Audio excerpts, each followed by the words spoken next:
Welcome everybody to this edition of Mark Knight Television. I am your host, the Execution of Mark Knight, coming live from the crib. Alright, just finished watching tonight's Over the Limit pay-per-view, which took place at North Carolina.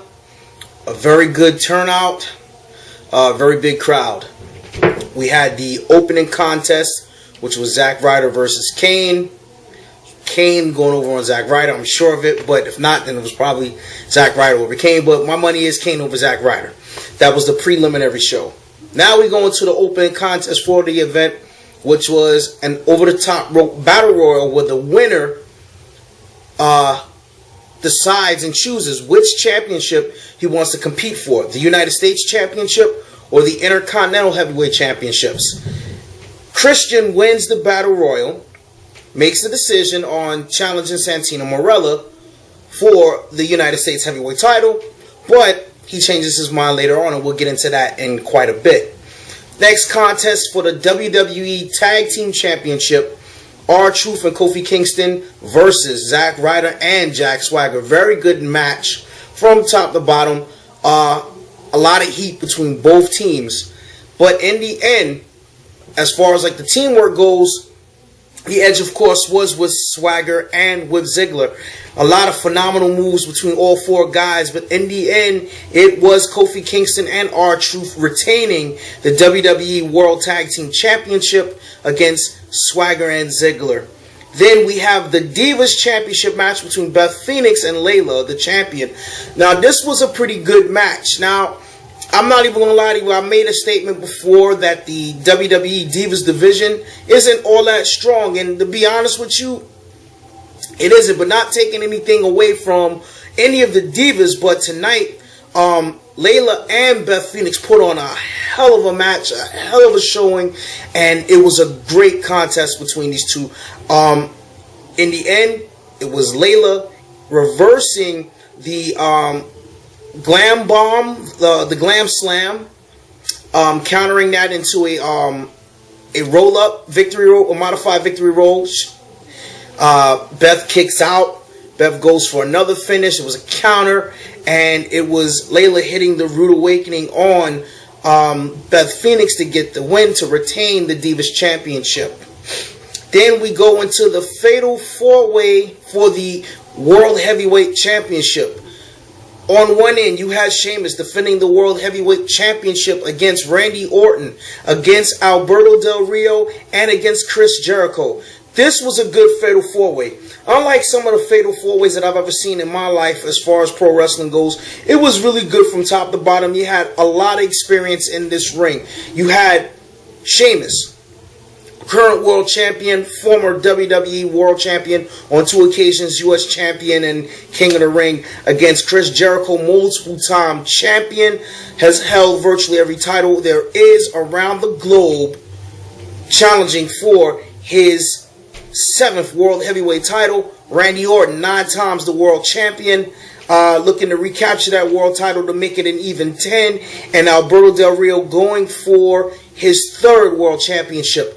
Good moves from all these guys. There was a lot of action from top to bottom. So you couldn't say that the match was boring, because it wasn't. It was very good. There was a lot of action. Once again, I got to repeat it. There was a lot of action in this match. So you couldn't go wrong with this.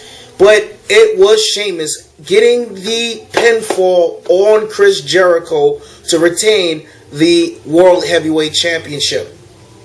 Then, of course, the next match, of course, after that was Christian challenging Cody Rhodes for the Intercontinental Heavyweight title. Now, the reason why the title match switched the way that it did it was because Cody Rhodes was in the back talking to Eve Torres, talking about how it was a good idea that Christian came back and he won the Battle Royal, but you know, he's rusty, and I know he's going to make a great United States Heavyweight Champion, and he's going to legitimize the belt, but if he ever had to choose to face me, I'd beat him and I'd embarrass him. Christian decided, well, you know what? I'm going to take you up on that, but I changed my mind. I want your title. Good match between both these guys. Now, Cody Rhodes is an exceptionally great talent. Outside of the fact he's a rose. But the fact of the matter is this. Cody put on a hell of a match tonight. Cody delivering from top to bottom, and I appreciate what Cody does in that ring. He's a great wrestler, great talker. He generates a lot of heat. This guy is a legend in the making. He is, and I'm going on the limb to say this, he is going to surpass Dustin. I think he already surpassed Dustin in so many ways, and I think he's going to actually be on tier with his dad. But Christian, and not taking anything away from Christian and his accomplishments, Christian has done it all in the WWE. 3-time heavyweight champion of the world, holding the ECW title and the 2 world heavyweight titles. The Intercontinental Championship 3 times, which tonight making his 4th run as Intercontinental Champion, and 9-time World Tag Team Champion. And also, I'm going to add on to it, the 2 TNA heavyweight titles. So Christian walks out tonight the brand new holder of the Intercontinental Heavyweight Championship.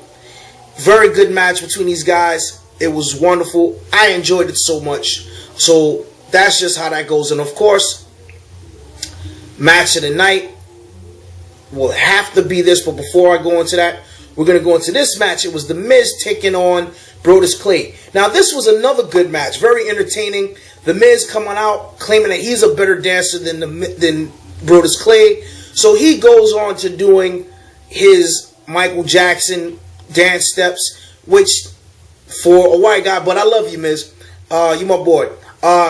Good moves. I got to give it to you. The most must-see WWE superstar got in the ring dancing, kind of reminiscent of both Scotty 2 Hotty and Brian Christopher, Grandmaster Sexy. So he gets the Thriller thing going on, but no match for the dancing against Brodus Clay and the Funkettes, and Brodus Clay getting the big win over The Miz and celebrating with the Funketeers.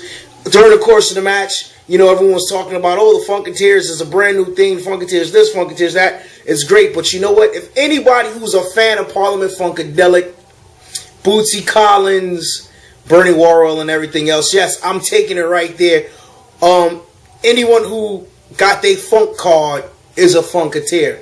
So that's just how it goes. And it was Brodus Clay getting the win over The Miz. Now, we go into the WWE Championship match. CM Punk versus Daniel Bryan. You want to talk about a split crowd? You want to talk about half the arena going Daniel Bryan, the other half going CM Punk? That's what you got. We finally got a wrestling classic for the WWE Championship on the same grounds of a Shawn Michaels and Bret Hart. I love and I appreciate the fact that the commentators Booker T, Jerry Lawler, and Michael Cole touched on the history between Daniel Bryan and CM Punk. Talked about their rise through the ranks of the independents. Now, I take that with a lot of sentiment besides the fact of being a wrestling fan, but I know what it's like to wrestle on the indies. So these guys cut their teeth. They talked about the sacrifices these guys made night after night, working for 25, 30 bucks, gas money and stuff like that. But it was a great match. It was very, very good. A lot of submission holds between both guys. I mean, it was unbelievable. A lot of high flying. This was your basic, independent, strong style match. It was an ROH style match in the WWE. And I swear for God, if there's anything that I can possibly think of that will perhaps maybe even come close to surpassing Undertaker and Triple H for Match of the Year candidate for the WWE, it's going to be this matchup between Daniel Bryan and CM Punk. The finish of the match, Daniel Bryan has CM Punk in the yes lock. CM Punk reverses the yes lock, rolls him up with the pinfall with the 1, 2, 3. The referee counts it, finishes the match, And as soon as the referee's hands is done with the 3 count, Punk taps, thus causing a controversy whether or not if he tapped before or after. But it was after the bell that Punk tapped, after he pinned Daniel Bryan right there in that corner of the ring to retain the WWE Heavyweight Championship. So your winner tonight, my personal favorite, CM Punk, the winner and still WWE World Heavyweight Champion. And then we go into a handicap match, another squash match between Skip Ryback Sheffield versus Hunico and Camacho. Total squash. It was Ryback getting the win over Camacho. We all saw that coming. So now we go into tonight's main event. The balance of power is dangling right there. On one corner, the face of the WWE, John Cena, versus People Power, the general manager of Raw and SmackDown, John Laurinaitis. Your basic comedy match. A lot of bumps taking place. Johnny Ace, I gotta give it to you, still can bump his ass off. Still can work. Did what he had to do. Got pummeled. Got embarrassed from top to bottom. Had his bell rung several times. John Cena taking a page out of The Rock's playbook.